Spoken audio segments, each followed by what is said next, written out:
We're here at the Chambers Project, the best art gallery in the world. Optidelical. Optidelical. Optidelical. Optidelical. Optidelical.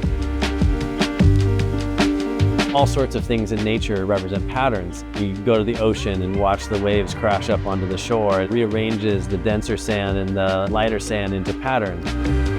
We learn so much about what we think reality is through our eyes. You start to learn about how your eyes can be fooled, and if my eyes are really not seeing things accurately, it makes you question what is real. And what's so interesting about the show is that those patterns are natural and they're everywhere, yet when you see them, it's kind of a pattern interrupt.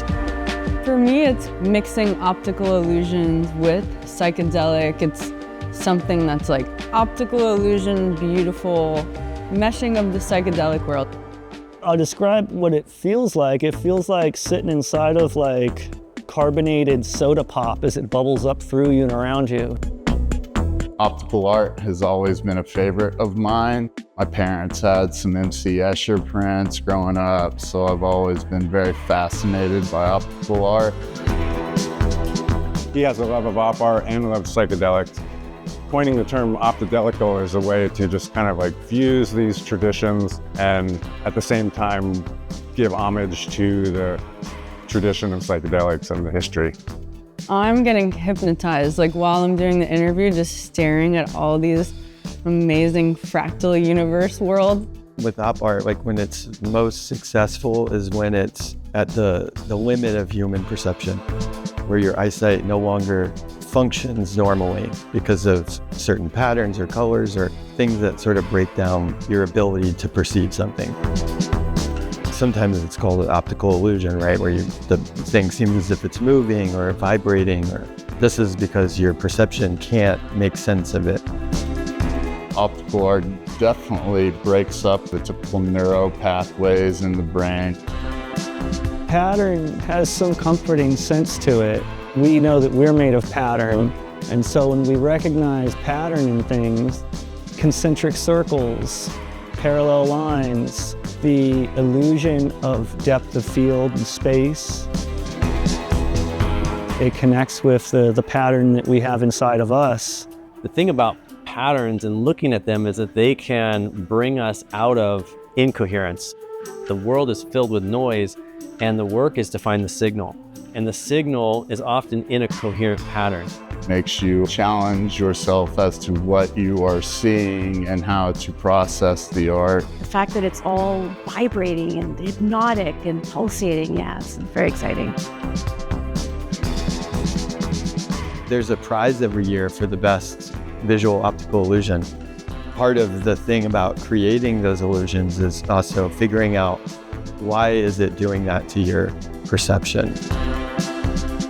It's playing with our ability to interpret what's real, in a sense, an illusion causing you to feel motion where there is none. I think that fractalness of reality, it's captivating. It takes you down a journey. You know, you literally feel like you're walking down some sort of a rabbit hole as you explore it. Able to challenge a lot of my favorite contemporary artists to venture into op art. Some of them have traditionally painted some op stuff, but a lot of them hadn't. This was my take on trying to create something that still has that sort of movement that you find in op art. Mear One. This is my first optical piece, or I don't know if it's really optical. He's been one of my favorite contemporary artists for a very long time. This was his first foray into op art. Some of these pieces are very optical, but my piece is my first attempt at that, I guess. For me, this show has this moment of the luscious and sensual coming together of people questioning their eyes, questioning reality.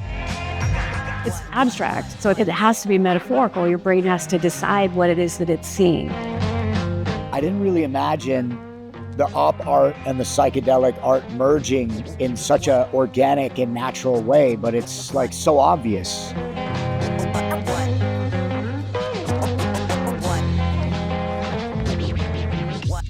This show for me was a really fun exercise and a new form of curation. Having all these psychedelic artists come together, it's like the perfect celebration. It's such a beautiful gallery space. So for him to like bring it all together in an exhibition or an event that is promoted and put out to the public, people can like identify this movement as having a place in the historical arc of art history. You see a culture. I find that really beautiful.